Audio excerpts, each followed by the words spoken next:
In 2017, investment bank Credit Suisse released a report stating that the richest 1% of people now owned more than half of the world's wealth. Let that sink in. 1/100th of the world population, or 80 million out of 8 billion people, owning more than half of its money. And that leaves the other 99% of people like you and me, with the other half. And that was only 2017. Imagine how much that gap has grown by now. According to the CNN, wealthy businessmen such as Jeff Bezos and Elon Musk are worth more than developed countries such as Finland. One man has been able to beat the GDP of a country with 5.5 million people. And it doesn't stop there. Top-level executives take advantage of their position for their own personal gain, even during the toughest of times. For example, during the 2008 financial crisis, the head of financial products at AIG, Joseph Cassano, received $43 million in bonuses, according to shareholders, even at a time when AIG and the economy were struggling, partly due to Cassano himself. This is just one of the many examples of executives taking advantage of their position even while others are facing their darkest hour. But for how long has this been happening? Immense wealth being held by individuals dates back to the Middle Ages, where monarchs such as Mansa Musa was so rich that he, for example, single-handedly deflated the value of gold across the entire North Africa while embarking on his legendary pilgrimage to Mecca by bringing several tons of gold with him. More recently, in modern history, John Rockefeller, who earned his wealth through founding the Standard Oil Company, was estimated to have been worth $300 to $400 billion. In fact, his company, Standard Oil, was so big that it was broken down into 34 different companies by the government in order to prevent them from having a monopoly over the oil trade in America. It's crazy how rich the richest can get.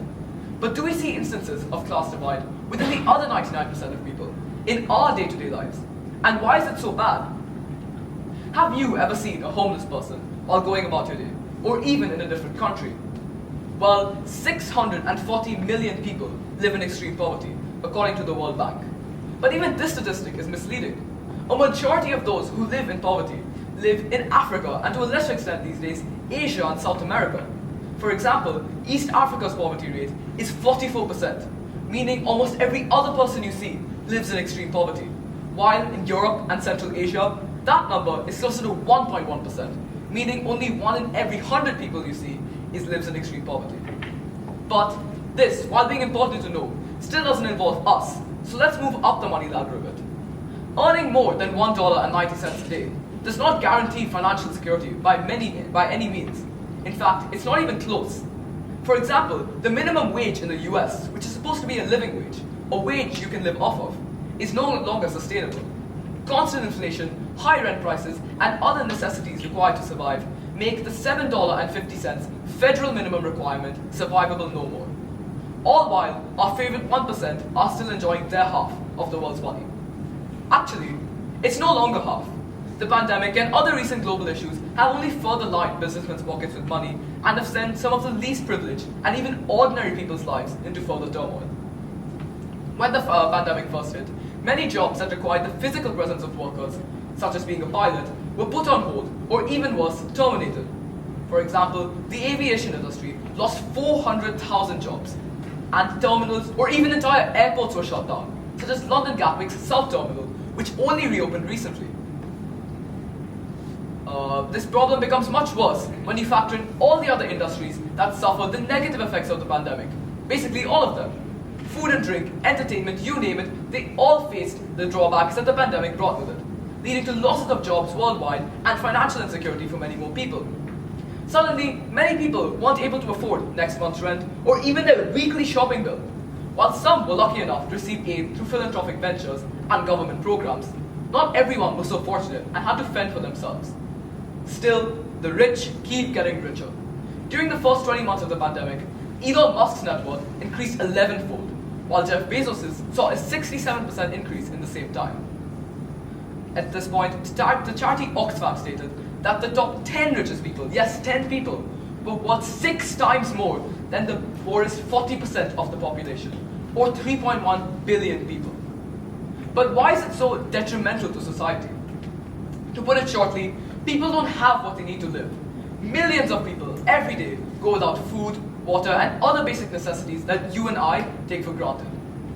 In fact, 9 million people die of starvation each year alone, according to the World Food Programme.